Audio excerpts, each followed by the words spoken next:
What is going on, everybody? Welcome back to the channel. Today's video, we're going to do a 200,000 mile review of my 2017 F250 with the 6.7 Powerstroke.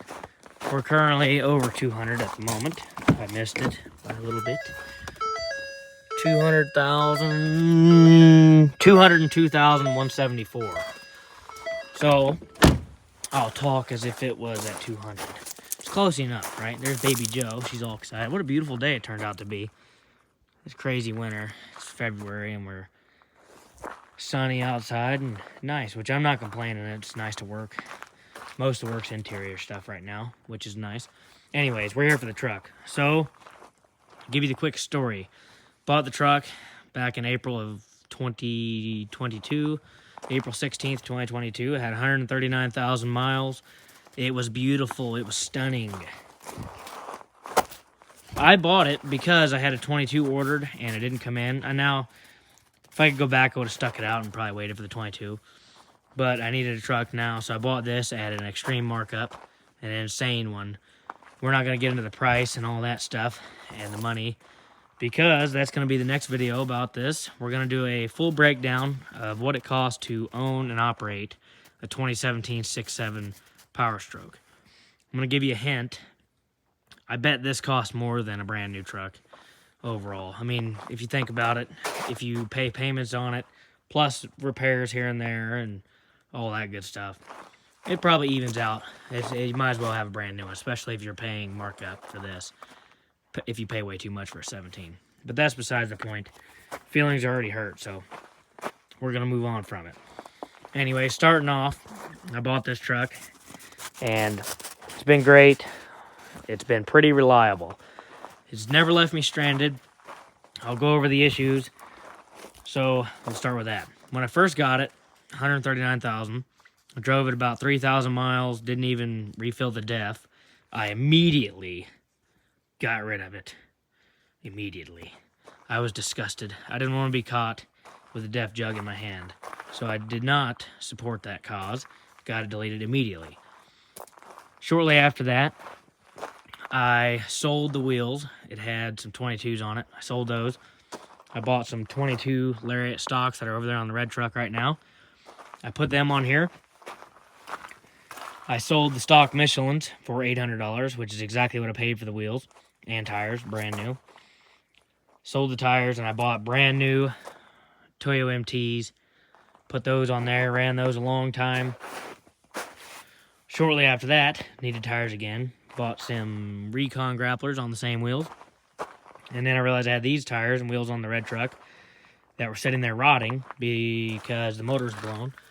So I took them off, and I've been running these for a while, trying to wear them out bald.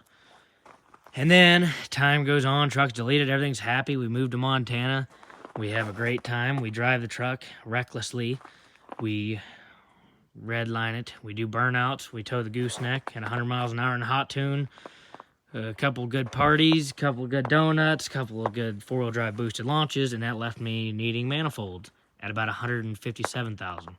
So I drove it with a warped manifold and listened to the terrible squealing noises for a whopping 10,000 miles or so.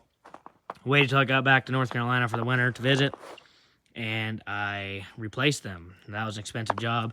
Cost me $4,000. I had some other diagnostics going on too, which I still haven't fixed.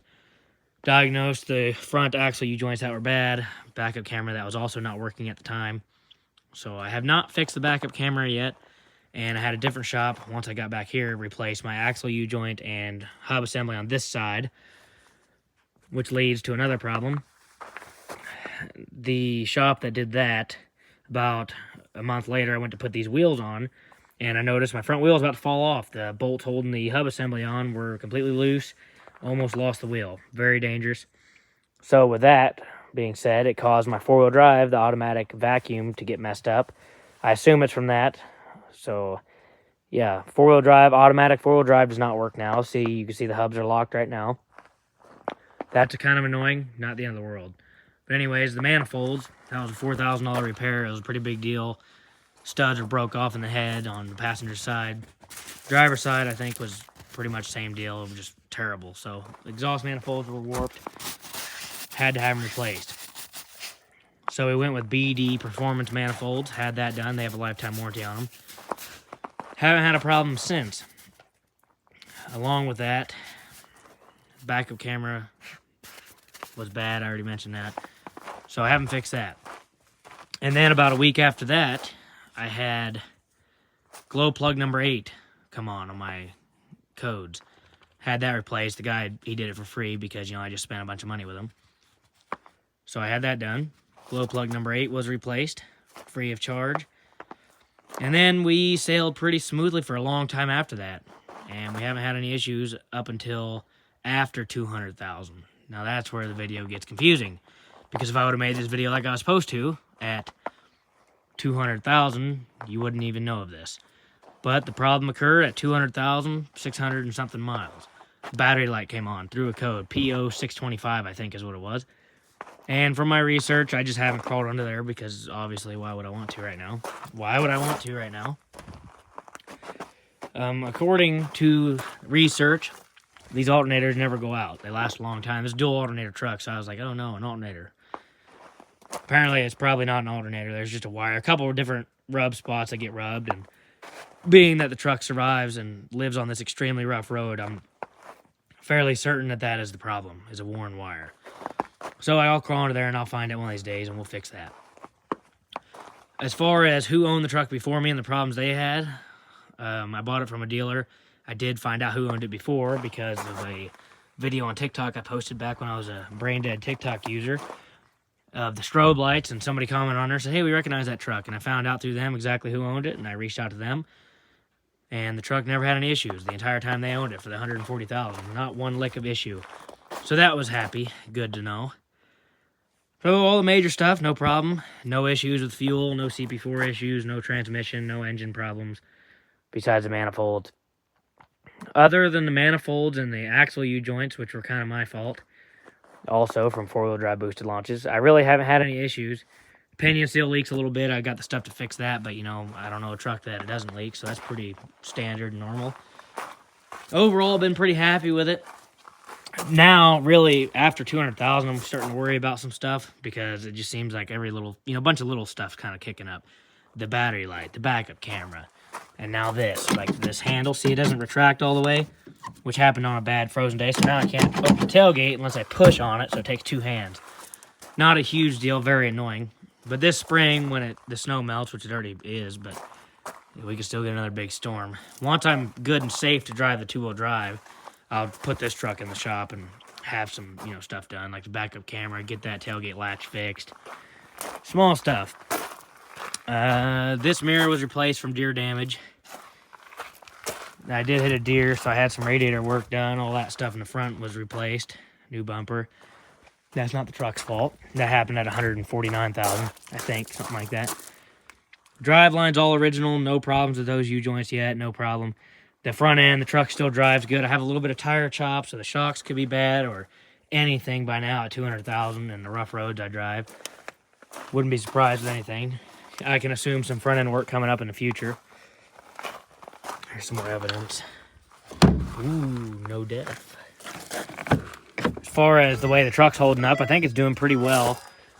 The only thing on the interior, I mean, the seat looks good for me at 200,000. That looks really good. The only thing I've noticed is the paint wearing off right here, and then you hop in. The heated cool seats work, the AC works, the heat works. All that stuff works good. The radio, all that's good. Speakers are good. Hill descent control's a champ. Engine brake's awesome. There you can see it if I can get it to focus.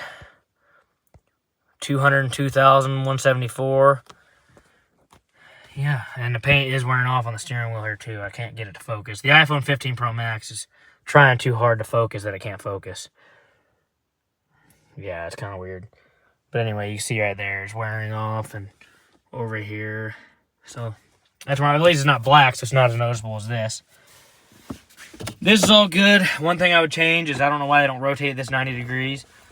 So I could slide this, have one big cup holder, one big, one small, one big, one small, so the passenger has equal rights to the guy in the driver's seat. I don't appreciate that. Anyways, plenty of storage in this thing. Love that. Center console, ooh, check. Yeah, tons of storage, really happy with it. Tons of cup holders, back seat's nice. Had my tools in here for a long time, so the back seat was folded up. I wish this thing would go back to autofocus. I don't know how to get it to do that. But, yeah, interior's holding up. Everything on the interior works as far as I know. All the buttons still work. Everything still seems to be holding up fine. Power seats still work. Memory seats still work. Power mirrors still work. Power folding mirrors. Power extending mirrors. All that stuff still seems to work just fine. In the back here, yeah, it's a mess. It needs cleaned up. Wintertime, you just kind of let it go, you know. Wish this thing would focus. What's going on here? Excuse me while I wipe this camera. I'm going to try and make this video with no cuts because I'm tired of that stuff. So, the body's in good shape. No problems there. A couple little paint chips and 200,000.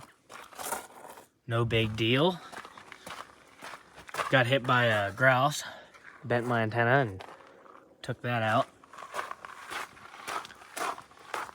Yeah. Got rear-ended. Tailgate down, just knocked some paint off. I hit it with a shovel there on the bed. Another fresh chip right here. Unknown reason. No problems with the trailer connection so far. Never had an issue with that. I've heard of that being an issue. No problem so far. Anyways, that's the 200,000 mile review. There's no point in rambling on and on about it forever. Not much else to say. It's been a really good truck. I've had a couple small issues. You know, it's a vehicle. Everything breaks, everything wears out. You can't expect it to be perfect forever. I hope to get another 200,000 miles at least before I get another new truck. The goal for me is to get a 2027 because this will be 10 years old then. And then I'll have the second year of the refresh, hopefully, if they stay on their schedule they've been on. I'll give you one last look at it. The strobes, I've had a couple issues with those, but that's not on the truck. That's separate. Anyways, there you go. There you have it. 2017 6.7 Powerstroke, 202,000 miles. Oh, I guess I'll give you real quick my intervals. I've ran all kinds of different oil, but I've been sticking to 5W40 T6, and I changed about every 15,000 miles. I have a Blackstone Laboratories. They're sending me a sample kit, so I'll get a sample sent out, and I'd like to see just, you know, what knowledge I can find out. And I'll be sure to make a video on that, going over the paperwork they send me back, the results of my actions of overheating it when I hit the deer and letting the oil temp get to 280. That was back when I was running T4. So, you know, we'll see if the engine's healthy, if everything's working good. Hopefully so. We might do a disaster prevention kit here eventually. I'm getting nervous, shaking in my boots. I don't run fuel additive. I don't believe in that scam because most failures happen when you have contaminated fuel, and a little bit of fuel additive is not going to save you. So, well, not going to worry about that. Anyways, thanks for watching. Hope you guys enjoyed. If you did, leave a like and subscribe. We're at 21,000 right now. Get us to 50,000. We'll see you in the next one.